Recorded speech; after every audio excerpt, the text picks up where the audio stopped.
কি পেমেন্ট সম্পন্ন হয়েছে? হ্যাঁ, আমাদের ব্রাজিলের আর্জেন্টিনা প্লেয়ারের আচ্ছা, সম্পূর্ণ আর হয়েছে। বাংলাদেশের প্লেয়ারদের নিয়ে কি প্রবলেম হয়েছে যদি একটু বলতেন? না, আমার সাথে কোনো প্রবলেম হয় না। আচ্ছা, অনেকেই বলছেন যে বয়কটের ঘোষণা দিয়েছিল এবং মাঠে তারা আসতে চাচ্ছিল না, কারণটা কি? আমি বলতে পারবো না, কারণ এটা তাদের একান্তই তার মানে এটা কি ব্যক্তিগত। নিশ্চয়ই আপনারও ব্যর্থতা? আপনি যে একটা টিমের মধ্যে এত ঝামেলা চলতেছে, আপনার হোটেলে প্লেয়ারদের বকেয়া রুম ভাড়া বাকি আছে, এগুলো দেয়া হচ্ছে না, তো সব মিলে আসলে নিশ্চয়ই আপনার এটা একটু ব্যর্থতা কিনা? না, হোটেলে তো আপনার কারোর সাথে কোনো সমস্যা না। পরিপূর্ণ রুম ভাড়া কি পরিশোধ করা হয়েছে?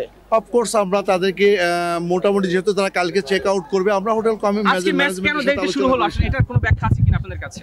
আজকে ম্যাচ কিন্তু দেরিতে শুরু হয়েছে, 7টার ম্যাচ আমরা দেখলাম যে 7:07 অথবা 10-এ শুরু হয়েছে। 5-এ নেমে গিয়েছিল। বাই দ্য ওয়ে, এখান থেকে তারা এসেছিল।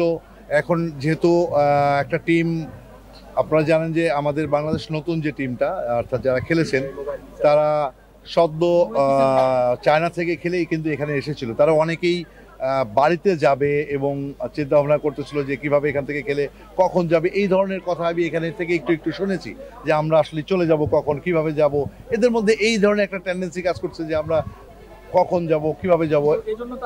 এইজন্য কি ম্যাচ দেরি হবে? ম্যাচ শুরুর আগে কেন? আমি যতটুকু বুঝতে পেরেছি, পেমেন্ট ইস্যুর কথা যদি বলেই থাকেন, আমি যতটুকু শুনেছি, কারণ পেমেন্টের সাথে বাংলাদেশের এই টিমের আমার সাথে কোনো ছিল না। আচ্ছা, আমি একটু Contact জানতে চাই, সেটা হচ্ছে আমরা শুনেছি যে আপনারা বলছেন যে ফেডারেশন দিবে বাংলাদেশ টিমের পেমেন্ট আর বাকি দুই টিমের পেমেন্ট দিবেন আপনারা, এমন কি? না, পেমেন্ট এদেরকে কে দেবে সেটা আমিও বলতে পারবো না, বাট আমাদের সাথে যখন ফেডারেশনের কথাই আমরা একটা টিম চাচ্ছি বাংলাদেশ থেকে, কিন্তু টিমের পারিশ্রমিক কে দিবে না, এটা আপনারা টিমের জানেন না? পারিশ্রমিক তারা বহন করবেন বা কারা বহন করবেন সেটা তাদের সাথে আমাদের কথা হয়নি। তারা একটা টিম সম্পূর্ণ প্রোভাইড করবেন কোচিং বাংলাদেশের স্টাফদের যে থেকে। খরচ, আমার সাথে সম্পূর্ণ বাংলাদেশে একটা টিম, তাদের কাছ থেকে আমি চেয়েছি যে বাংলাদেশে একটা টিম দিবেন, আমরা দুইটা টিম দিব, ঠিক তাই খেলা হবে। এক কথা যদি আশ্বস্ত করেন যে পেমেন্ট নিয়ে কোনো সমস্যা হবে কিনা? না, আমার সাথে পেমেন্ট নিয়ে তাদের কোনো ডিল নেই। না আপনারা দিবেন?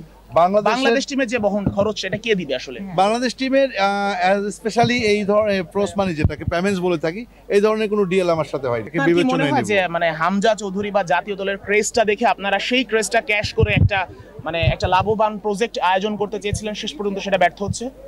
না, তা নয়। এটা আমি গত ফেব্রুয়ারি থেকে শুরু করেছি। সো আমি জানি না হামজা চৌধুরী কবে বাংলাদেশে এসে স্টার্ট করেছেন, বাট আমি এটা ফেব্রুয়ারি থেকে ট্রাই করতে করতে এখানে এসে ইভেন্ট করেছি। অনেকে- সো ওইটার দেখে আমি এখানে আসি। আদেও কি কাফু এবং কেনেজি আসবে? এখন পর্যন্ত তাদের সাথে আমাদের ডিএল সম্পূর্ণই আছে। সো আমি এখনো তাদের ক্যান্সেলও করিনি, যে আর তাদের সাথে কোনো কথা হয়নি। আমার লাস্ট কনভারসেশন হয়েছে ঠিক 1 ঘন্টা আগে। সো আনটিল এভরিথিং ইজ এই ফাইন। 1 ঘন্টা আগে কি বলেছে তারা? ওরা, আমাদের পেমেন্ট ইস্যু আছে ওদের সাথে। আমাদের পেমেন্টটা যদি আমরা সকালের মধ্যে পেমেন্টটা করতে পারি, ক্লিয়ার করে দিতে পারি, আমাদের পৃষ্ঠপোষকতা নিয়ে এটা নিয়ে আমরা অনেক কথা বললাম। আচ্ছা, কনসার্টের প্রচারণা চালানো হলো যে এই শিল্পী আসবে, কিন্তু আলটিমেটলি আমরা যা শুনলাম তার কিছুই না, এর কারণটা কি?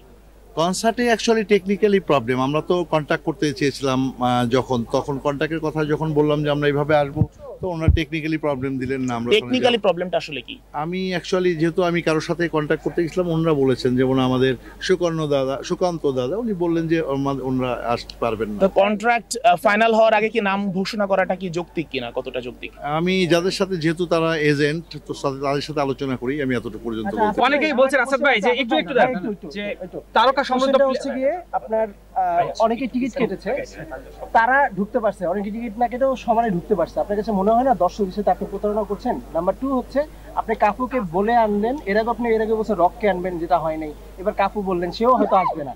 আপনার কাছে মনে হয় যে ফুটবলের নামে আপনি অন্য কিছু করছেন, এরকম কি আপনার মনে হয়? এই যে কমিটমেন্ট গুলো দিয়ে হচ্ছে না, এবং আজকে সাংবাদিক ব্যবস্থা করা হলো, মানে যাচ্ছে তা 17 মিনিট পরে ডেভেলপমেন্ট করার চেষ্টা করছি, সামনে। বাইরে কিছু নয়। To be honest। পুরো বাংলাদেশ জানে 11 তারিখে কাফু আসছে। যদি শেষ পর্যন্ত না আসে, এটা বাংলাদেশের ভাবমূর্তি নষ্ট হবে কি? অফকোর্স যদি উনি না আসেন, এটার জন্য তো আমরা যেহেতু একটা কন্টাক্টে আছি এবং প্রপার ওয়েতে আছি, আনটিল না আসলে দায় টাকার, না আসলে ভাবমূর্তির মানে ক্ষুণ্ণ হবে না। ভাই, না আসলে এর দায়ভার কে দায় আপনি টাকার, নেবেন? না আসলে দায় টাকার। আমি চেষ্টা করে যাচ্ছি যেন সে আসে। আমি অ্যাকচুয়ালি টিমের ব্যাপারে, যেহেতু থার্ড টায়ারের টিম, তো থার্ড টায়ারের টিম হিসাবে ব্রাজিল দলটাকে তো ভালোই মনে হলো, বাট আর্জেন্টিনাও যেভাবে খেললো, আমার মনে হয় না যে আর একটু ভালো করা অনেকে উচিত ছিল।